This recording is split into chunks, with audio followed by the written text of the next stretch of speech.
Te damos la bienvenida a The Nevers, el podcast de la serie original de HBO. Semana a semana vamos a estar acá hablando de todo lo que haya pasado en el último episodio. Hoy nos toca el segundo. Mi nombre es Fiorella Sargenti. El mío es Valentín Muro y de vuelta tenemos un par de desenlaces o descubrimientos de último momento que resignifican todo lo que vimos hasta ahora. Sí, ya habíamos hablado que este segundo capítulo se llamaba Exposure, o sea que iba a haber exposición, que iba a haber algún momento donde los personajes nos iban a decir algo o como en el anterior iba a aparecer algo. En este caso tuvimos las dos cosas, tuvimos personajes con diálogos en los que se cantaban ciertas verdades que era como... ¡Ah! Era esto. Y de golpe también una imagen fuerte de realidad. Una revelación de alguien que de alguna manera se saca la careta, y estoy haciendo este chiste a propósito, y la revelación también de algo que aparece, un nuevo elemento que aparece. Sí, de hecho hay un poco como de sobrecarga de revelaciones en ese sentido. Sí. Y igual, obviamente, el sentido original de la exposición es este como evento social, que es como el núcleo del episodio y esta como presentación en sociedad de las personas que fueron tocadas y básicamente con el auspicio de quien las está protegiendo o no sabemos ahora, que es este personaje de Lavinia. Creo que lo que está haciendo la serie es nos presenta un montón de fichas, pero que generan un montón de incógnitas, pero a la vez nos está dando respuestas y quizás ahora lo que uno entiende que va a ver haciendo la serie es terminar de conectarlas, pero ya están tienen como un poco más de forma, quizás lo que en un primer capítulo eran una especie de figuras borrosas. Sí, hasta esta altura también cuesta un poco quizás seguir como cuando se presentan los distintos personajes y empezamos a ver qué habilidades tienen. A veces no sabes bien como si prestarle atención y decís, bueno, este va a seguir en los siguientes, como va a ser parte importante de la historia o no. Y uno de esos personajes que no sabemos bien qué va a pasar es esta chica italiana que aparece que en las primeras escenas, que según pude entender se llama Cassini, como de apellido, que tiene... me pareció como simpático esto de cómo vemos, aunque es trágico el escape, pero esto de que puede tocar cosas y las hace levitar. Y un poco lo que muestra también es, lo interesante de esa escena es cómo de repente se está hablando como en sociedad, de como, che, ¿viste esto de los touched? Y un poco... entra como en la jerga común hablar acerca de estas personas y genera esto que es la tensión de la situación, de que te das cuenta de que ella no lo cuenta, pero porque es fácil hablar si le toca a otros, pero no si es en primera persona. Sí, claro, y está toda esta cosa que de alguna manera también la empezamos a hablar el capítulo anterior de, como decís vos, de opinar, comentar cuando pasa cerca y de golpe cuando está en la familia propia, todo lo que uno podía asumir que iba a pensar o a sentir se convierte en otra cosa. Y creo que este personaje en particular está usado como una herramienta que en Game of Thrones lo usaban cada tanto, que es esto de un personaje presentado en un episodio que vemos casi toda la historia que vamos a ver en ese mismo episodio y sirve para algún punto fuerte, para que la historia lleve adelante algún punto fuerte. En este caso es qué se les está haciendo a los touched que llegan a ese lugar y para que aparezca ese doctor y para que aparezca esa revelación del final. Sí, y también esto creo que de la magnitud, que es un poco con lo que se juega, incluso es algo que está en los diálogos, que es esto de ¿hasta dónde llega esto? La primera pregunta es aparece varias veces, es bueno, ¿es algo de las mujeres? Y es algo que le dice Ogi en un momento a Penance, si no me equivoco, o si es algo como más masivo, y en eso es bueno, quizás lo que estamos viendo, nos estamos enfocando como en un puñado de personajes, pero quizás estamos hablando de cientos o de miles de personas. Y hay otra pregunta que sobrevuela también, y el uso de la palabra no es accidental, es esa máquina que vimos y que hizo que un montón de personas desarrollaran habilidades. Uh-huh. Fue a otro lugar que no fuera Londres, es algo global, estuvo dando vueltas por el mundo. Claro, sí, porque lo que sí sabemos es que Londres en este momento histórico particular era como el centro del mundo. Es impresionante. El otro día veía un video que te mostraba cómo iba cambiando el ranking de las ciudades más habitadas según lo que estaba pasando en la historia. Y en este momento en Inglaterra y en particular en Londres es impresionante. Es una época en la que pasaron de unos 2 millones de habitantes a más de 6 millones de habitantes. Claro. Lo que también te da la pauta, por un lado, de esto de que era el centro, o sea que si pasó en una sola ciudad o en un solo punto del mundo, uno entiende que va a ser en esta época Londres, y por otro de cómo se vivía y de que nosotros, la serie por ahora, no vemos tanto la otra cara, sino vemos cómo vive la sociedad holgada, que está bastante cómoda. Hubo un poco como de submundo o de mundo que está como más en los márgenes, que es algo que también pasaba en esa época, en la época victoriana, que estaba muy dividido todo y era medio como una especie de guetos, no guetos, ¿no? Como de acá vive, que es algo, bueno, muy también de quizás de la época, o separarse por etnia, por religión, y esta cuestión súper mega dispar y la superpoblación de los sectores pobres. Y siguiendo con eso, si bien vendría varias décadas más tarde, lo que está de fondo también es esto de, básicamente, a lo que estabas refiriendo es a la clase trabajadora. Sí. Que incluso, bueno, John Lennon escribiría muchas décadas más tarde acerca de la working class, el working class hero. Y en eso, algo que aparece medio de fondo es esto de que parecería ser que la mayoría de las personas que fueron tocadas son de la clase trabajadora, y después tenés como a las personas de la alta sociedad que están más cómodas en eso. Y en eso hay un poco de ruptura. Primero porque vimos, y no queda claro si Lavinia lo sabe, Lavinia, quien sostiene económicamente el orfanato, no sé si sabe que el hermano fue tocado también. Sí. Y en eso vemos incluso cómo se rompe esa simpatía que claramente tiene Oggy, el hermano de Lavinia, por las chicas que están en el orfanato, y Lavinia que le dice como, ojo, no queremos verte vinculado con estas personas, y no queremos, ahí de vuelta usa esta palabra que nosotros usamos también la otra vez acerca de la ambición, como no queremos que se vea todo esto como una manera de habilitar las ambiciones de estas personas. Queremos mostrarlas como que está todo bien y que son inofensivas,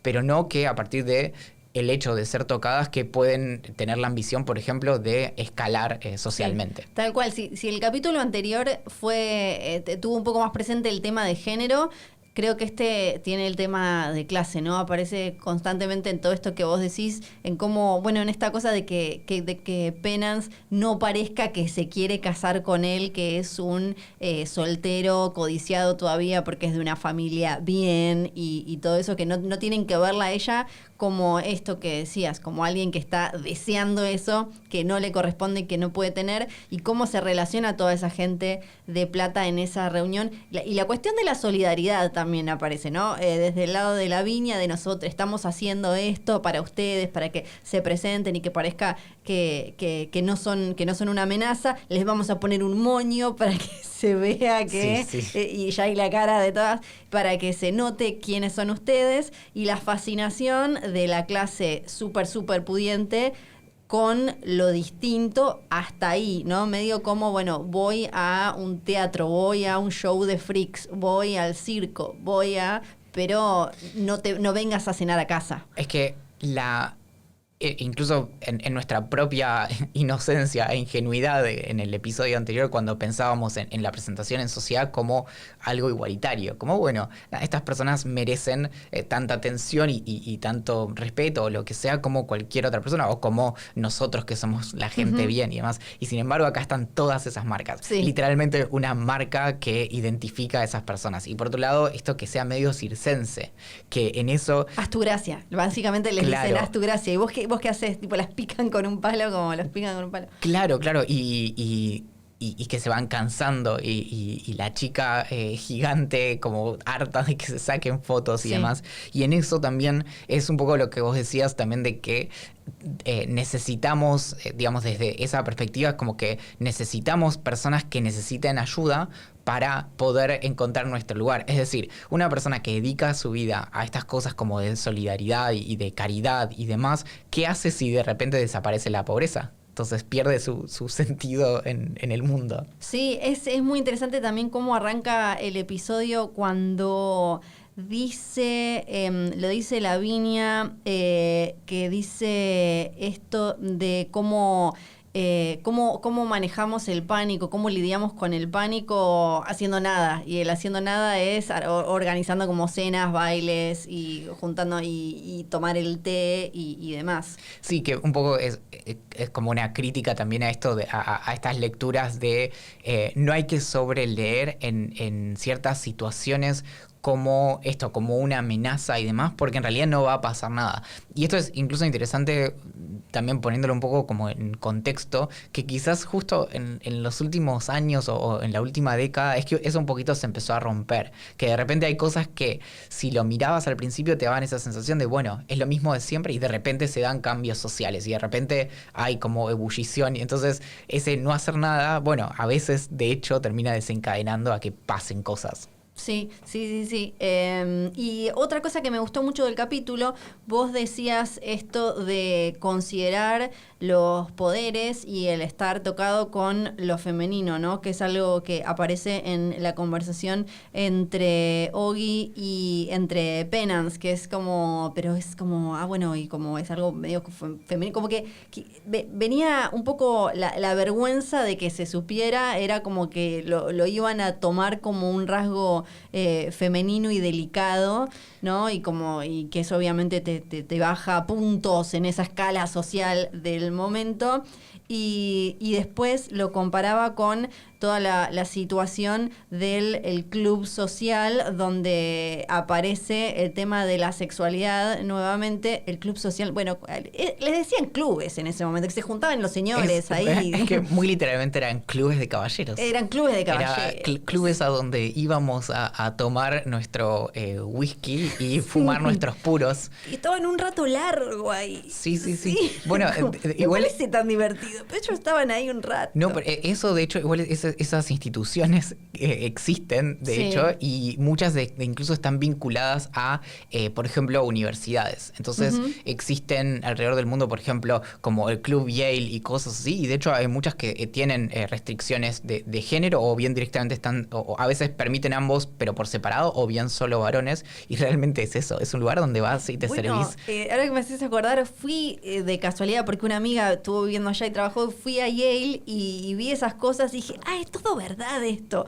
Y eso que en Estados Unidos son como un reflejo de lo original de Inglaterra. Pero así que sí, me imagino, claro. Bueno, y ahí que está Lord Massen, que está con Hugo Swan, y tienen toda esta conversación que le dice también algo que me parece muy importante para hablar de todo esto, que es como que lo quieras hacer como público y de alguna manera medio legítimo, ¿no? Como el problema no es tanto que lo estés haciendo, sino que ahora quieras exponerlo más, quieras hacer algo con eso.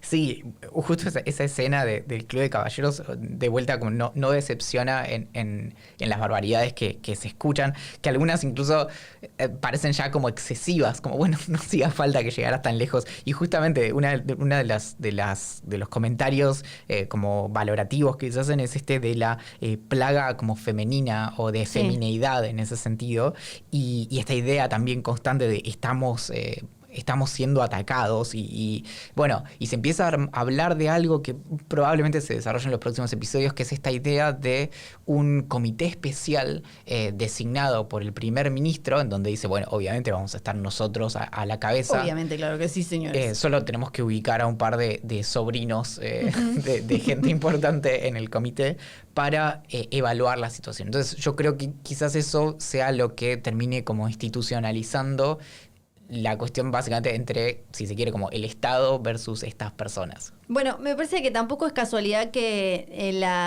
la pata política del poder político real, el primer ministro, no tenga un rol preponderante en la serie hasta ahora, ¿no? Es medio como también de exponer esa cosa de lo que está detrás del poder aparente, me parece.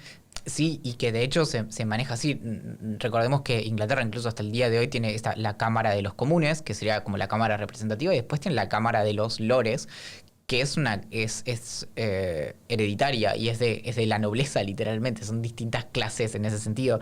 Y en eso estarían estas personas. Y algo que también está ahí es esta cuestión de un poco se empieza a meter como aspectos más psicológicos. Digamos, cuando nos vamos haciendo las ideas acerca de estos personajes, es como qué es lo que les dio esa forma. Y está esto como del pasado medio trágico de este Hugo Swan, ¿viste? Sí. Que supuestamente como que se insinúa que el padre era como una gran mente, dicen, pero aparentemente era un golpeador y un abusador y demás.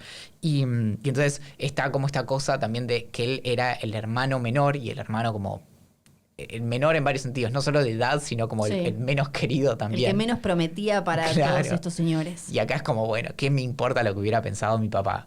Sí, y bueno, por un lado tenemos esta cosa de las grandes figuras masculinas que son las que, a través de las que se cuenta la historia, que recién hace unos años se empieza a debatir, bueno, pero además de estos hitos históricos o estos aportes que hicieron a lo que hoy conocemos como progreso de la humanidad, que también es un concepto que hemos creado en algún momento. Pero ¿qué hacían ellos como personas? ¿Cómo trataban a su familia? ¿Cuáles eran como sus miserias que durante siglos se fueron escondiendo? Todo lo que fuera a manchar la figura de un hombre que había hecho algo muy importante podía terminar manchando esa obra, que puede tratarse o de obra artística de manera literal, o científica, o política, o social, o lo que sea, porque la historia y la humanidad es más compleja de lo que quizás aprendíamos en la primaria. ¿Cuál es el debate? Como si se puede separar la obra del artista. La obra del artista, claro, es lo mismo, pero aplicado, viste, a la historia, que tenemos también esa cosa como que como si fuera a anularse, ¿no? Entonces es como, claro, para ese pensamiento que todavía hoy persiste, saber que el tipo era un padre maltratador, eso mancharía todo su legado como, no sé, hombre del pensamiento, de la ciencia, de la política o cual sea el caso.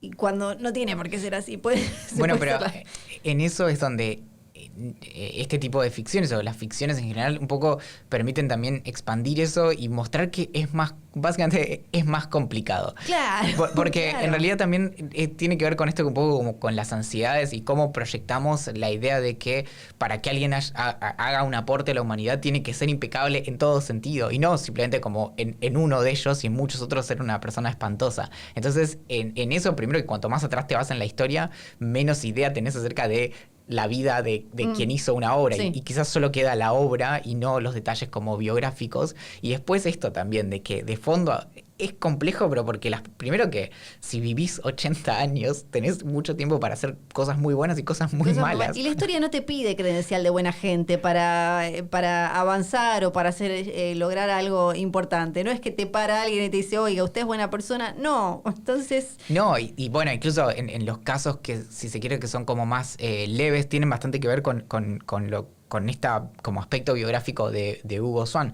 Personas que fueron, de hecho, como tan buenas para la humanidad y su obra y demás, que quizás fueron como, no necesariamente maltratadores de sus hijos, pero sí que, por ejemplo, no les dieron ninguna importancia, no les dieron bola en toda su vida. Y claro, porque eran grandes hombres de ciencia o lo que sea. Probablemente haya un padre que no estuvo ahí en el cumpleaños. Claro, sí, como sí. Si tenías tiempo para hacer cosas tan importantes, probablemente no estabas en el partido de fútbol. Que también de la criatura. El riesgo es que termina exonerando. Entonces, como este Hugo Swan, que tiene unos aspectos medio oscuritos hasta ahora, de repente también te puede llevar al punto de decir, bueno, pero es que el papá no lo quería, entonces se la dejamos pasar. Toda esta escena ahí con Hugo me hizo acordar mucho a la historia de Oscar Wilde. Me pareció que era como a cómo la sociedad de la época lo dejaba ser él hasta ahí, y en el momento en el que empezó a molestar, ya directamente, de manera literal, lo encerraron en una cárcel, y su relación también con Alfred Douglas, que fue como la que disparó todo esto, y el problema de el padre cuando se entera que él tenía una relación, como la figura del padre y los escándalos del hijo, y como igual son escándalos una vez que supuestamente te salís de ese círculo que te dieron de, bueno, vos podés jugar y hacer lo que quieras, en este caso con tu sexualidad, pero en este circulito que te damos. Donde querés ir un poquito más allá, ya estás manchando la sociedad y todo eso. Que lo decíamos la última vez también, esto de la doble vara. Y es como, no, podemos ser depravados, pero acá, como que no se entere nadie. Claro. Como, hasta acá estamos bien.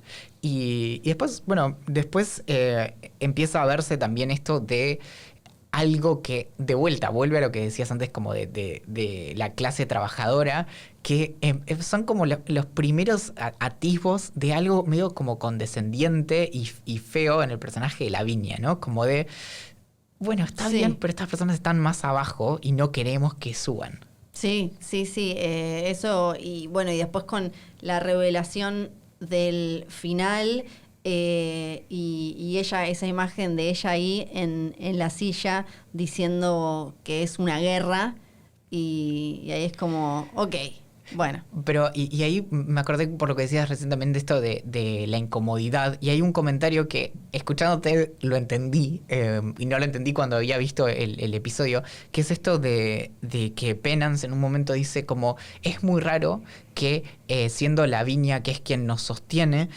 parece que nunca se siente bien cuando está acá con nosotros. Claro, esa como... Y finalmente digo como, claro, ahora medio que tenemos cierta idea de por qué. De vuelta quiero señalar que espero que haya un poquito de esto en todos los episodios, pero esto de tener el momento de los gadgets, como el momento en donde... Los truquitos, los claro, cositos. que es como el momento en el que pasan por el taller. Sí. Y entonces en este tuvimos la introducción de uno y medio, si se quiere. Uno, que son los lentes que permiten que en los destellos se pongan... Son un poco como los lentes que usamos nosotros, ¿no? Que estos que van cambiando... No me acuerdo cómo se llaman. Los que cuando cambia, si tenés mucha luz, se ponen oscuros. Sí, no me acuerdo tampoco, pero sí, los que tienen graduación, pero salís al sol y se oscurecen. Eso, básicamente. Sí. Bueno, estos lo hacen muy rápido y permite como que con los destellos no pase nada. Y por otro lado, esto que parece ser como que te van... Es un teaser, es un adelanto de algo que van a usar en contra de Bonfire, que es la chica que puede manipular el fuego o tirar como estas bolas de fuego, que es, yo entendí que es una especie de matafuegos. Sí, eso es lo que entendimos. Todos estábamos esperando igual que le explotaran la cara apenas, pero no pasó. Pero, y claro, es que por ahora Annie Bonfire creo, la más complicada de esquivar, de evadir. Entonces, una vez que puedan controlar más o menos eso, ya tienen como un poquito más cerca, está un poquito más cerca. Acá también con ese personaje aparece algo que un poco se puede esperar que suceda, que es que Bonfire parecería estar como del lado del mal, en esta, como si lo ponemos en términos binarios, pero tiene un par de gestos de, bueno... No sé por qué atacaríamos, o sea, si bien creo que es como una especie de mercenaria y que le deben estar pagando por eso, pero que no sé si notaste que tiene como, en un momento creo que la sostiene a Malady o tiene un gesto como de no avancemos más con esto en contra de Amalia y Penance y demás, como un poco como, bueno, si bien no estoy de ese lado, no me parece mal lo que están haciendo, porque de algún modo ellas representan como su lucha también. Como... Sí, porque creo que algo que nos mostró este capítulo también es que de alguna manera ellas, no solo por pertenecer todos a los Touched, están como de un mismo lado, y que en realidad el verdadero villano, ¿cuál es el verdadero villano para Malady y los suyos, no? Y qué es lo que está pasando, vimos un poco más de qué es lo que está pasando con el personaje de Denis O'Hare, que es este cirujano del horror tremendo que está, y que vos vas pensando como, ay, sí, bueno, acá me van a super cuidar y voy a estar re bien, no querés un tecillo, digo, quiero un té con escones, y como, la silla, muerte, lobotomía, y demás. Entonces creo que se va a jugar mucho con eso, con que que también es como una dicotomía clásica entre una postura más agresiva y una postura un poco más que quiere sentarse a charlar, que en este caso sería la de Amalia y la de Penance, ¿no? Y las otras que ya directamente están hartas y quieren salir a quemar todo. Y no dejemos de lado que el riesgo que está de fondo es que efectivamente hasta ahora, digamos, son como todas las las personas que fueron tocadas parecen ser todas bastante inofensivas. Más allá de que tenemos como este lado agresivo, tenemos hasta ahora bastantes pocos personajes en ese sentido agresivos. En cambio, son todos como que no usan mucho sus habilidades y demás. Digamos, lo que está de fondo, y quizás ese es el temor de estos caballeros, es, bueno, ¿qué pasaría si estas pibas se organizan y quieren generar problemas? Y entonces ahí también está esto de justamente cuáles son los lados, y también esto de que empiezan a aparecer como las traiciones, ¿no? Como también el miedo de las personas que no fueron tocadas de las otras, y eso es como nosotros y los otros. Y en eso está, justamente vuelvo a la chica italiana que desconozco su nombre, que la amiga la traiciona y la entrega.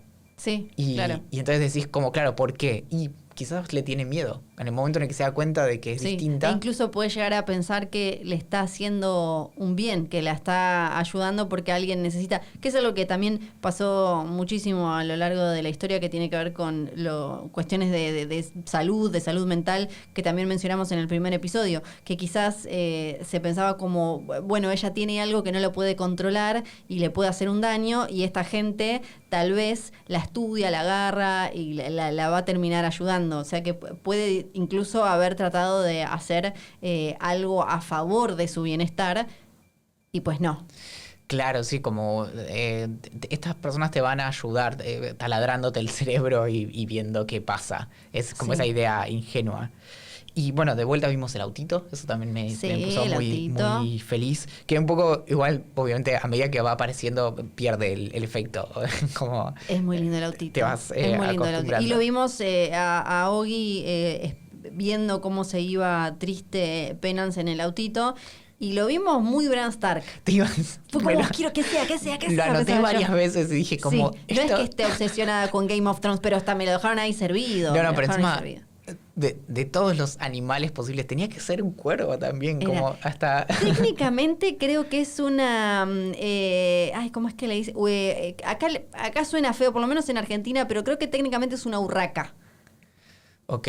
Que acá suena como, no sé por qué siempre lo usamos como de manera despectiva y como si fuera un pájaro feo, y en realidad googleás urraca y son muy bellos y todo.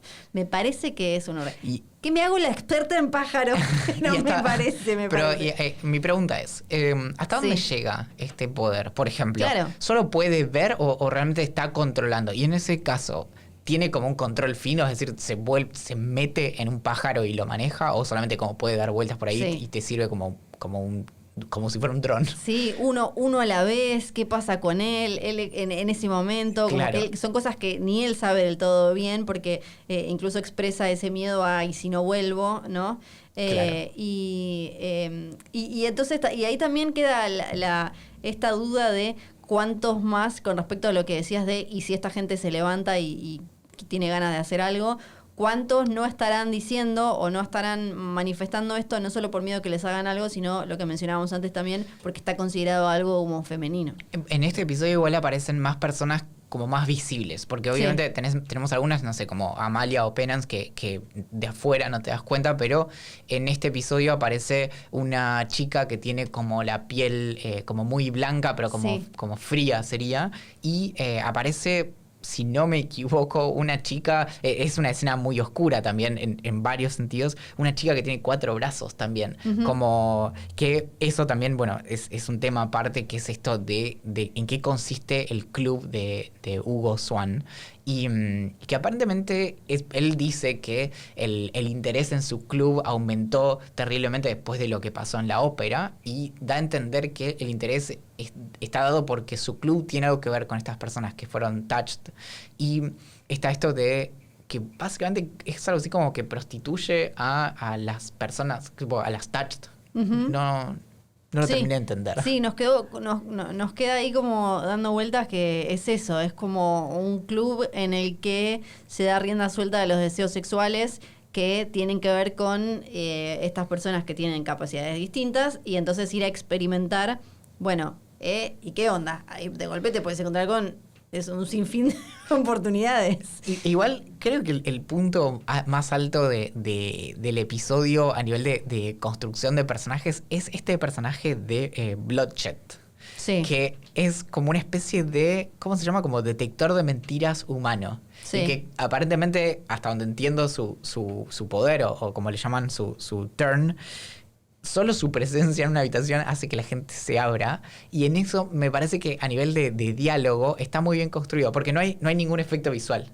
Sí. Tipo, no hay nada en la pantalla que te dé. Pero las personas de repente se ponen como verborrágicas sin darse cuenta. Y me pareció divertido cuando Amalia se da cuenta de ella misma, de que está hablando. Y dice como, Sí, ahora sí, entiendo qué es lo que pasa con cuando vos. le dice como, vamos. Sí, tipo, vení conmigo.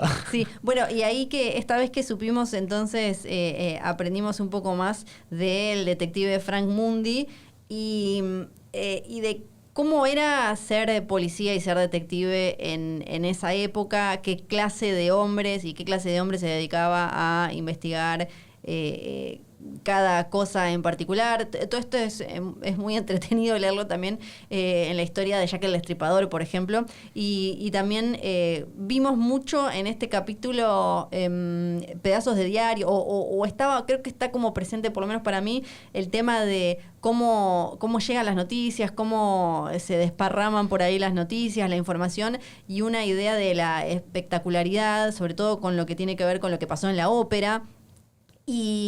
Y el concepto de escándalo del momento y la fascinación por eso, que tiene que ver con esa época, con una época en la que los diarios eran algo que quizás ahora ya no nos sentimos tan identificados con eso porque tenemos otras herramientas, pero... Es que si bien los diarios ya existían hace bastante tiempo, sí es como un punto alto en donde empieza o ya está establecida como no solo la tirada masiva, sino cuánto cubrían esos diarios. Es decir, algunos de los primeros diarios tenían dos páginas, tipo literalmente, y entonces acá aparece esto como de la cuestión, nuevamente, como del escándalo, como algo social y que se distribuye rápidamente, como que ya no circula por los rumores, sino por la prensa escrita.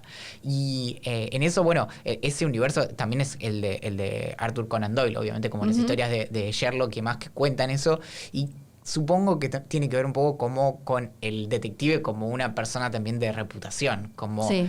Básicamente, tenés ciudades donde, como vos decías, empieza a explotar la cantidad de gente. O eso generalmente se traduce en que aumenta la criminalidad. Y de repente esto como la investigación y el misterio, como el detective, no como simplemente el que resuelve algo sencillo, sino que tiene como que hacer un trabajo detrás.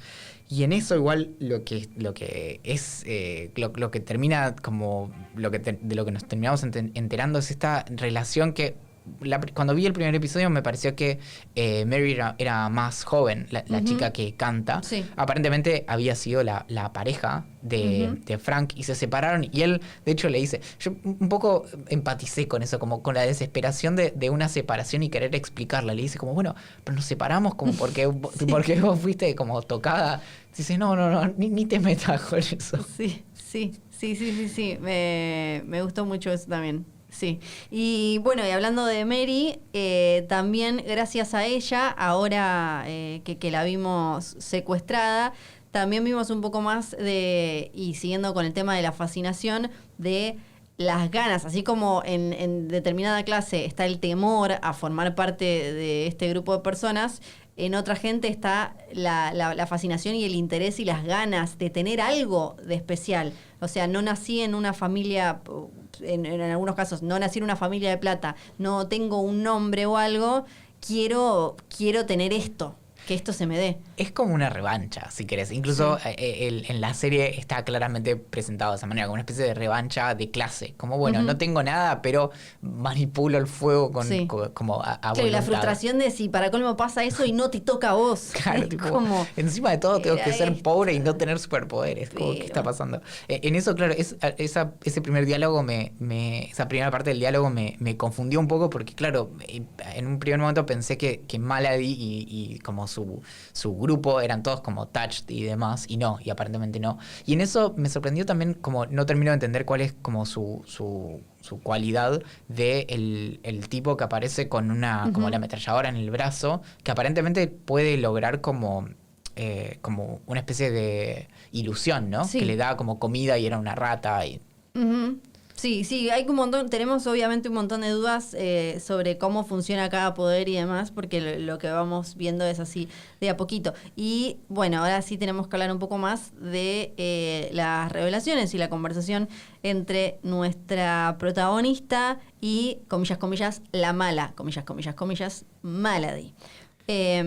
Porque ahí hay un montón de cosas interesantes que aparecieron en este capítulo. Algo que no hablamos tanto la última vez, pero en esta vez está muy explícitamente puesto, es como los tintes religiosos. Sí. Y en eso, de hecho, es algo que no lo digo yo, lo dice Amalia en el mismo episodio, como que dice, bueno, claramente, nuevamente, aparece la cuestión del abuso y dice, bueno, probablemente por este perfil ella recibió abuso, no solo como al interior de la familia, sino en instituciones médicas. Que se suponía que le iban a cuidar y ayudar. Nuevamente, claro. Uh-huh. Y también esto que es el guiño del primer episodio acerca de, bueno, qué ataca a ella, a psicoanalistas y demás, como a quienes no solo no la comprendieron, sino que probablemente le hicieron daño. Y después está esto de, bueno, primero entender que su poder es el de convertir como en fuerza el daño que se le hace. Es decir, cuanto más le pegan a Malady, más fuerte se vuelve. Y en eso, lo que está en ese diálogo, como se ve que, o sea, lo entiende muy rápido, sospechosamente sí, rápido a Amalia, pero que dice que lo compara con el tema de la canción. No sé vos qué entendiste como de esa parte de que hay algo como justamente con esta cuestión religiosa de que la canción como que transmite amor y es como lo contrario al dolor, entonces que podría ser una especie como de, no quiero decir cura, pero como de algo que revierta esta cuestión como oscura que tiene Malady. Sí, ahí yo no te puedo ayudar mucho porque me quedé con más preguntas que respuestas, pero me gustó que se abordara el tema de la imagen de Dios, que creo que tiene que ver con esto que dijo Amalia y demás. Lo que para Malady representa como un poder superior o algo, y lo tóxica que puede ser esa relación de un ser como todopoderoso que está por encima de nosotros y nos marca el camino y demás, como puede uno entenderlo de una manera o de otra temerosa, ¿no? Y de ese camino que te puede llevar a la locura. Claro, y cuántas cosas horribles se pueden hacer como en nombre de una figura así, que un poco también está como cuando una persona tiene un delirio místico y cree que está haciendo como la obra del Señor en ese sentido. Hay casos concretos de asesinos que hicieron las cosas como... si se quiere, como por una buena causa, de una forma horrible. Bueno, algo muy interesante que dijo la actriz que hace de Malady sobre de dónde sacó cierta como inspiración o qué trabajo hizo desde lo actoral para interpretarla. Ella dijo que le sirvió de inspiración la asesina serial Aileen Wuornos, que la pueden haber visto en la película Monster, es el personaje de Charlize Theron por el que ganó el Oscar. Aileen Wuornos era una mujer que era prostituta y mató a varios de sus clientes, hombres que en algunos casos ella dijo que había sido violentada, había sido abusada, había sido violada. Ella tenía una pareja, una mujer, que la terminó traicionando.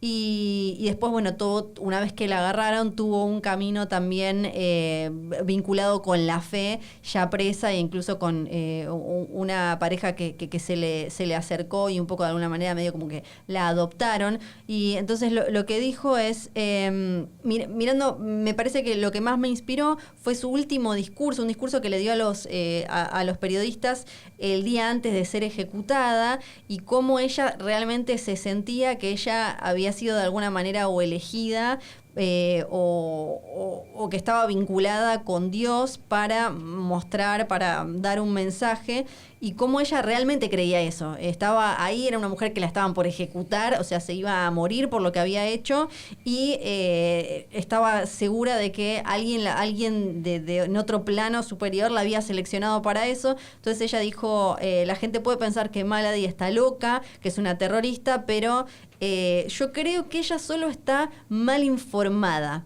Ella está como enloquecida, dice, porque no tiene las respuestas correctas para las preguntas que se hace. Me pareció como muy interesante. Ella necesita saber por qué, y entonces la única, como cuando buscó respuestas en otro plano, lo que encontró fue agresivo, fue violento, le hizo daño. Entonces ella cree que cree en Jesús, esto es lo que dijo la actriz, que es como esa, por ahí es el camino, y dice, y que este dolor, este sufrimiento que sufrió es como una especie lo vincula como a la cruz, ¿no? Como a cargar con una especie de estigma o algo así.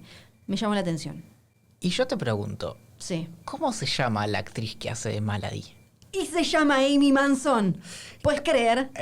Es muy sospechoso todo. Sí, sí. La habrán sí, elegido. Las personas que hacen el casting se Sí. sentarán y dirán como, No, che, porque, puede ¿viste? ser divertido que hagamos esto.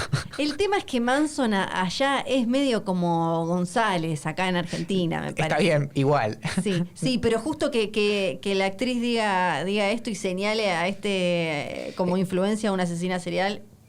Un problema serio igual es que a pesar de que podamos darle sentido a, si se quiere, como a la obra de Malady y Sí. demás, mató a alguien en un teatro y es muy difícil como volver de eso, porque aparentemente Sí. era una persona inocente, entonces es muy difícil que la historia termine bien para ella, como Sí, sí. no hay forma de salvar eso. Y me parece que ahí va a estar como la riqueza de lo que vayamos aprendiendo. Y él es complicado, que dijimos antes, que no todo tiene que ser como un demente asesino porque sí, o alguien súper puro, mágico y espectacular, que era un poco el pensamiento de la época, ¿no? Como todo tiene que ser blanco, pristino y demás. Igual matar malo. Matar Claro. está mal. No, es que es un desafío, pero igual en eso lo que quizás podemos esperar es un arco de redención. Y Claro. que termine todo como de manera muy brutal y que quizás, no sé, por ejemplo, ella se muera o algo así, Sí. habiendo como de algún modo, habiéndose dado vuelta. Porque si no, o sea, no hay chance de que no Sí. termine presa. Entonces es muy Sí. difícil Sí. salvarse de eso. Alguna consecuencia va a tener que haber ya mucho más avanzada la serie, pero ahora en el enfrentamiento clave entre Amalia y Malady, ya la tenemos a Amalia, que tenía como que de alguna manera salir a cazarla, era lo que había hablado con el detective, y ahora sabemos que ahí había algo más.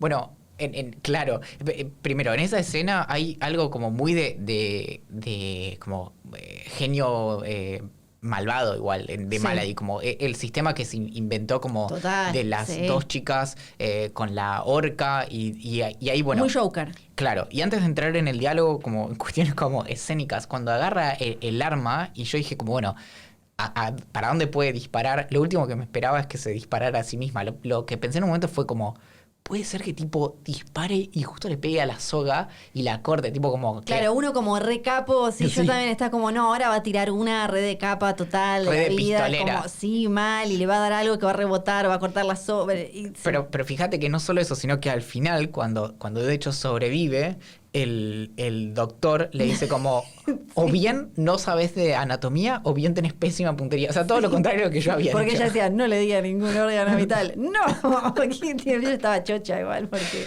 yo lo hice que me pareció gracioso también porque nos marca un poco cómo es, y con el hashtag es complicado de este episodio, porque Amalia, que vendría a ser como la heroína de la serie, también es falible y también a veces se va a creer más de lo que es. Y Claro. en este caso, ya en el segundo capítulo, vemos que ella creyó como que estaba siendo muy grosa y en realidad le salió de casualidad. Que es algo, es obviamente como un tropos común, que es como de esto, de una persona, un protagonista se pone en una situación de mucho peligro, pero después te enterás de, bueno, en realidad estaba todo calculado y no sé qué. Y entonces ella ahí diciendo como, no, me disparé como justo donde Sí. debía. No, te salvaste por un pelito. Sí, y ahora obviamente lo que vamos a querer saber es más sobre esa relación. ¿Qué pasó ahí? Sabemos que el historial de Malady, que también tiene que ver con cosas de la historia real de Londres, y un hospital, sobre todo un hospital psiquiátrico, Bedlam, que era conocido como una especie de palacio para lunáticos, que bueno, hablamos un poco en el primer capítulo, ¿no? De cómo se trataba la salud mental en ese momento y sobre todo a las mujeres. Y bueno, para colmo ella justo tenía este temita después de estar como tener poderes, ¿no? Entonces, claro, sí, que no ayudaba. Combinación explosiva.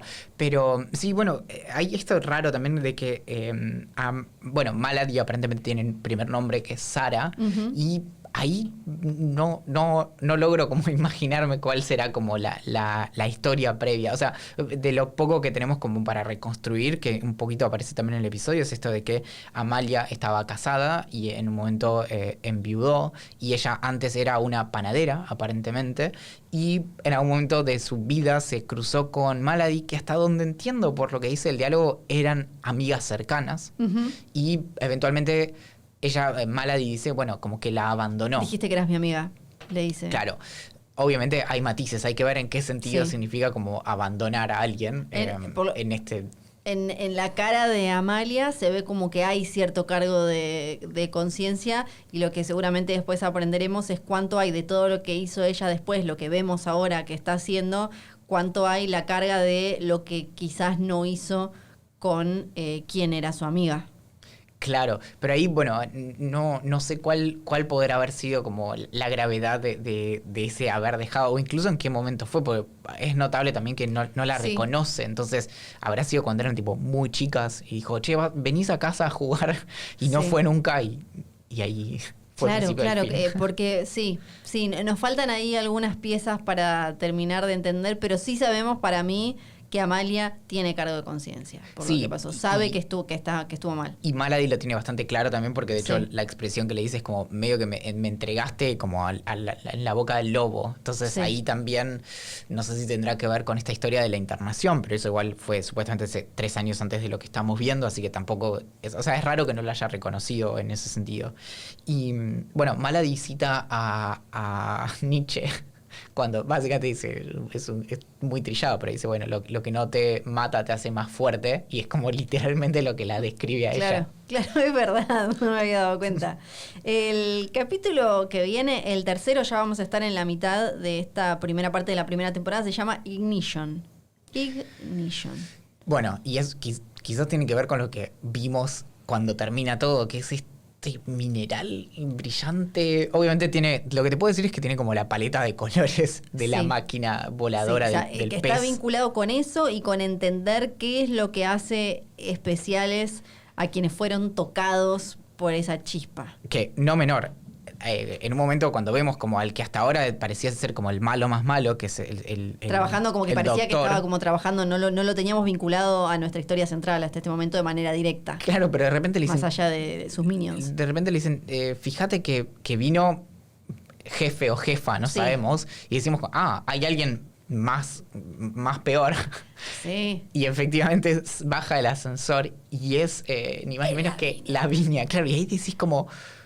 Tengo muchas preguntas, obviamente, porque decís como, bueno, si ella tiene algo como en contra de estas personas, como por qué las está cuidando en primer lugar. Y aparece, finalmente, que yo pensé que se había salvado, aparece nuestra amiga italiana que tiene como, le falta una parte de la cabeza, le falta el pelo, y es como una especie de zombie, robot o lo que sea, y es como una mina, ¿no? Sí, como los tienen ahí trabajando y evidentemente están probando algo que constantemente no termina de salir bien, ¿no? Por lo que hay como una especie medio de frustración o de que hay una respuesta o algo que se está haciendo desear, y le tenemos que poner el pulgar para abajo al idioma español, porque un montón de veces te spoilea cosas, porque viste que en español uno tiene que decir la jefa o el jefe. Claro. En inglés decís de vos y no sabemos. Y te puede mantener el misterio esos 45 segundos. Por favor, de lo mismo tensión. pasa con un montón de cosas con el plural y el singular, en inglés y en español, y en que en español tenés que ser como más preciso, y entonces hay títulos que terminan siendo spoiler o subtítulos. Sí, o cuando alguien dice como you y puede estar diciendo usted o ustedes. Claro.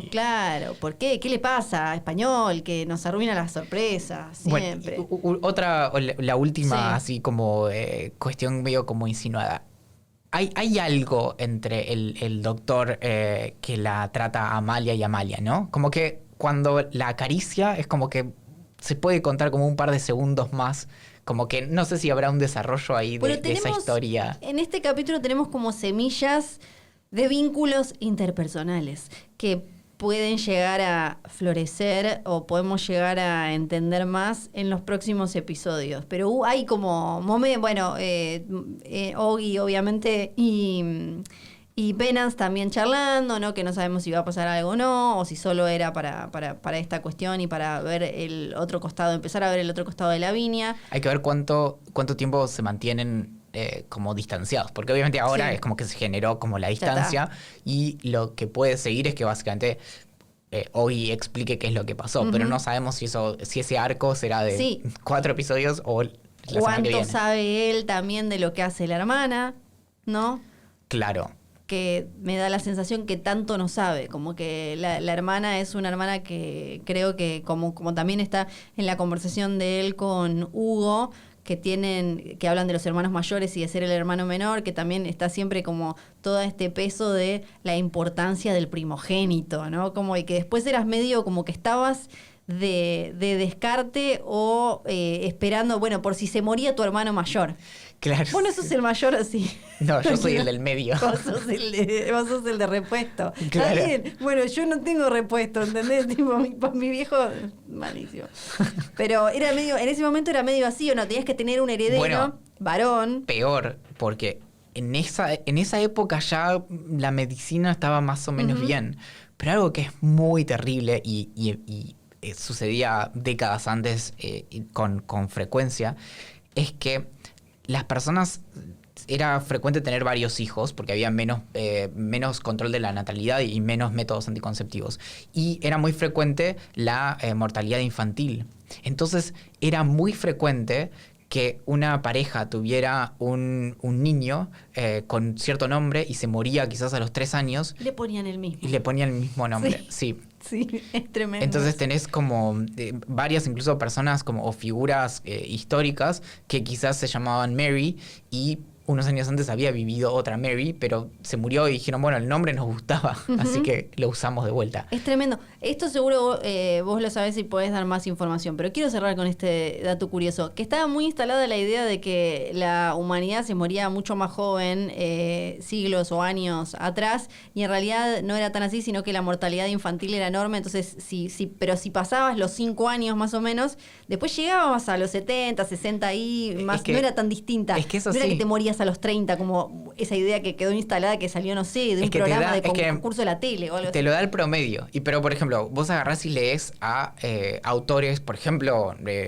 autores de la antigua Grecia, quizás que son, no sé, del siglo VII antes de Cristo, y hay personajes que tienen 85 años y vos decís, bueno, pero ¿cómo? Lo inventaron, a mí me dijeron que morían a los 35. Y realmente es eso, como cuanto más joven, o sea, de hecho era muy frecuente como la muerte en el parto, era muy frecuente la muerte en esos primeros 5 años de vida, que es como hay mayor fragilidad. Después, a medida que vas creciendo, ya si llegaste a los 40, bueno, ya tenés como la mitad de la victoria. Ya estabas como querías. Bueno, hasta acá llegamos con ese dato así de color muy fabuloso.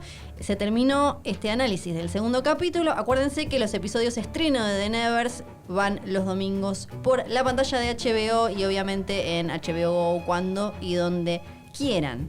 ¿Dónde nos escuchan a nosotros, Valentín Muro? Y apenas termina el episodio, incluso si es a la mitad de la noche, pueden encontrar el podcast de The Nevers en Spotify, Apple, en Google Podcast o en cualquier otra app. Y ahí también están los otros podcasts acerca de series anteriores de HBO, como Watchmen, Perry Mason, The Outsider, Euphoria, Westworld y muchas más. Hay un montón más, les juro. Yo soy Fío Sargenti. Mi nombre es Valentín Muro. Gracias por escucharnos. Esto fue el podcast de la serie original de HBO, The Nevers.